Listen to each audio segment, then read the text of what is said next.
Hello दोस्तों। आज हम लोग CIB ABM की यूनिट 5 बिजनेस साइकिल पढ़ने जा रहे हैं।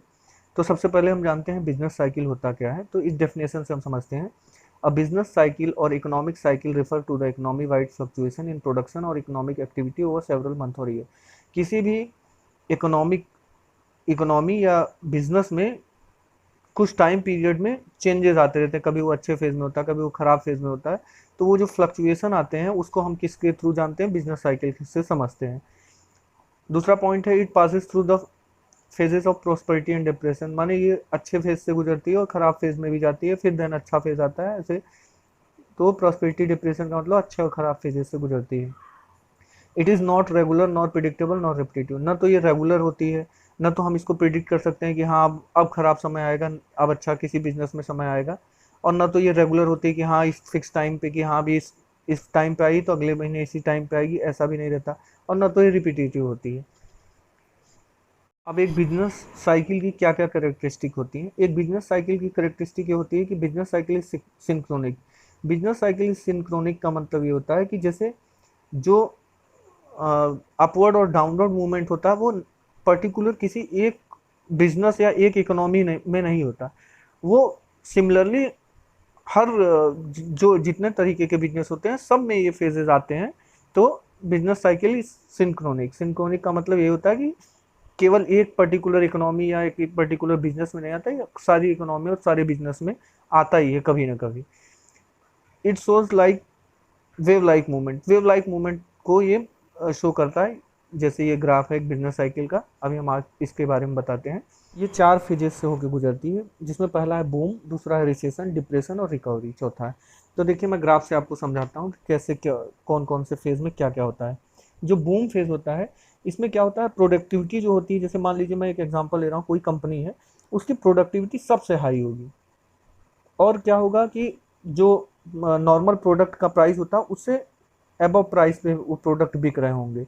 जैसे समझ लीजिए, मान लीजिए एक अम्ब्रेला की कंपनी है, छाता प्रोड्यूस करने की कंपनी है, मान लीजिए रेनी सीजन है।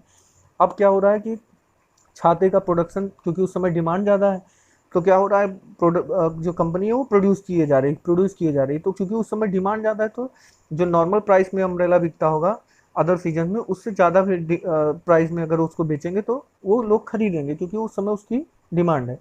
तो क्या होगा, प्रोडक्शन हाई होगा, जो एम्प्लॉयज़ या जो वर्कर हैं उनको जो वेजेस होगा वो हाई कॉस्ट पे रहेगा।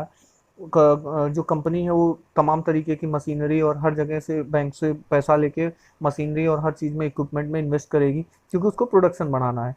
फिर ये क्या होगा, प्रोडक्शन बढ़ते बढ़ते बूम फेज पे पहुंचेगी, माने जहाँ प्रोडक्टिविटी मैक्सिमम होगी।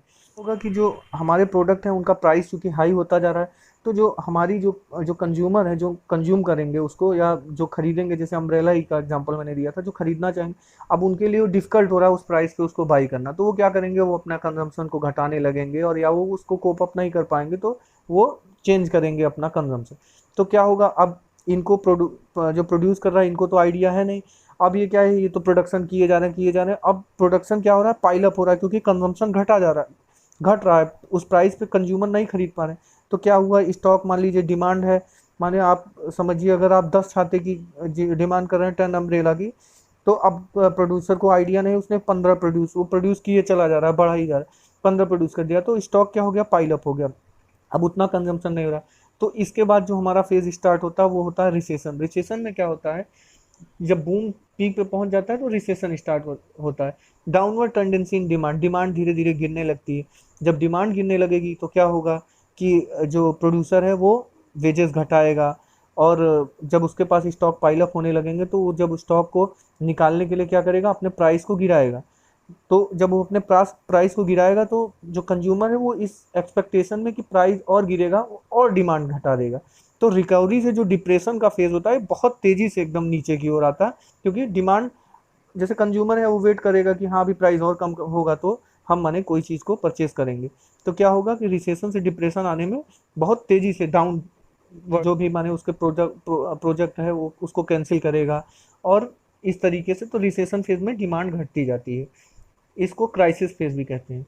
उसके बाद रिसेशन फेज के ही बाद ये आता है डिप्रेशन फेज। डिप्रेशन फेज में क्या होता है कि चूंकि कंज्यूमर प्रोडक्ट खरीद नहीं रहा है, स्टॉक पाइलअप हुआ चला जा रहा है, अब क्या हो रहा है, उधर से बैंक का प्रेशर पड़ रहा है कि बैंक का भाई पेमेंट करना है, तो बैंक का पेमेंट टाइम पे नहीं रहा है। तो जो आपका प्रोड्यूसर है वो क्या करेगा, वो किसी भी माने अपने जो प्रॉफिट तो छोड़िए, मार्जिन भी नहीं निकाल के वो कम दाम में सोचेगा कि क्योंकि उसके पास स्टॉक इतना पाइलअप है कि उसको हम सेल करें और हम अपना कैसे भी माने बिजनेस इंटिटी को सर्वाइव करें। तो कभी कभी क्या होता है, कुछ कुछ बिजनेस इसमें फेल भी हो जाते हैं, और इंटरेस्ट रेट जो होता है वो भी डाउन करती है बैंक की। जो हमारे प्रोड्यूसर्स हैं वो बैंक से लोन ले, कम दाम पे लोन ले और अपना प्रोडक्शन बनाए, लेकिन इस डर में कि ऑलरेडी चूंकि डिप्रेशन है, तो जो जिनका बिजनेस चल रहा है वो वैसे ही घाटे में जा रहा है, तो कोई नए बिजनेस में क्यों इन्वेस्ट करना चाहेगा।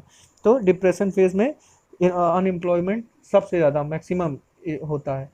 और किसी भी दाम पे बेच कर रहे हैं तो बेचते हैं, तो क्या होता है कि कई कई कंपनियां इसमें बंद भी हो जाती हैं। लेकिन डिप्रेशन से ही रिकवरी का वो होता है, जन्म होता है एक तरीके से समझिए। जब डिप्रेशन के लास्ट स्टेज में पहुंच गए, यहाँ डिप्रेशन इतना है, अब क्या हुआ, कंज्यूमर को लग रहा है कि अब इसके ऊपर प्राइस नहीं नहीं घटेगा, तो वो क्या करेगा, अब धीरे धीरे उसको लगता है कि हाँ ये मेरे रीच में है प्राइस, तो वो धीरे धीरे अब स्टॉक को खरीदना शुरू करेगा। तो जब स्टॉक को वो परचेज करने लगेगा या जो भी प्रोडक्ट है उसको परचेज करने लगेगा, तो क्या होगा, देन फिर रिकवरी के इस फेज को रिकवरी कहते हैं। इसमें क्या होगा, प्राइसेस बढ़ने लगेगा, प्रोडक्शन फिर स्टार्ट होगा, धीरे धीरे माने स्टार्ट होने शुरू होगा, और हम फिर रिकवरी से बूम फेज की तरफ फिर बढ़ेंगे। तो ये एक बिजनेस साइकिल होती है, ये इसी तरीके से चलती रहती है। इसका बेसिक कॉन्सेप्ट इतना ही।